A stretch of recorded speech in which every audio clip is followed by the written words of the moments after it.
Well, Chris, to start with then, what's it like finally getting to action in sight at the weekend after so many months of uncertainty? Oh, it's obviously great. Yeah, I mean, just we've had a good month with preparations, and everyone's just obviously very excited to get going. And we've got 15 games and a lot to play for.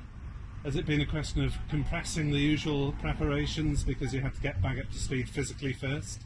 I don't think so, no. I think everyone did quite a lot of S&C work in the lockdown, so everyone was pretty up to speed. And although it's a compressed season, all the disciplines still apply, and it's still a normal game of cricket, so we're just trying to treat it as normal as possible, and all the same principles apply.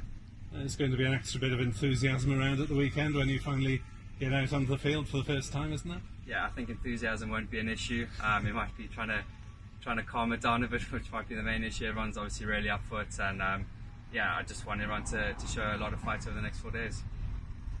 5 4-day games in prospect, some quite tricky opposition in Glamorgan's central group.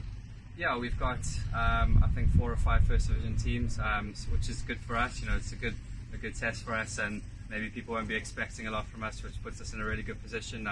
We're expecting a lot from ourselves, and like I said, we've had a really good month preparation, and a lot of guys are in form, and that'll be reflected in the squad we pick tomorrow.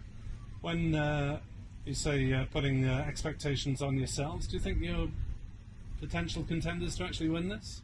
Yeah, absolutely. I think the form book might have just gone out of the window with this year. Just everything's a bit different and a bit strange. So I think form guides maybe are pushed to one side, and I believe it's a season that anything can happen. And there's two trophies to fight for.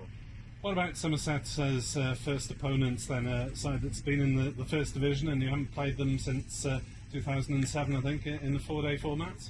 Yeah, they obviously got a lot of quality, and they're at the top end of the first division. But we're an unknown quantity for them, so I think that's something favourable for us. And look, it's obviously going to be a tough game, but we're going to go down there very confident. And what about all the extra precautions and so on in terms of medical safety surrounding the game? What sort of things are you going to be doing differently? Yeah, it's obviously second nature to us now. Throughout the pre-season warm-up games, we were practicing all the precautions, and the hand sanitizer breaks and the social distancing, and just touching people's equipment and things like that. So we've got a few guidelines that we're all going to read over again and refresh ourselves with. But like I said, it's become second nature to us now. And playing in completely empty grounds. I mean, I know you have small crowds sometimes for championship games, but it's going to be even more echoey than usual. Yeah, like you said, it is going to be a bit different, but it's the new normal, and it's better than nothing. And we don't get massive crowds for championships, so hopefully for the T20s we'll have a few in.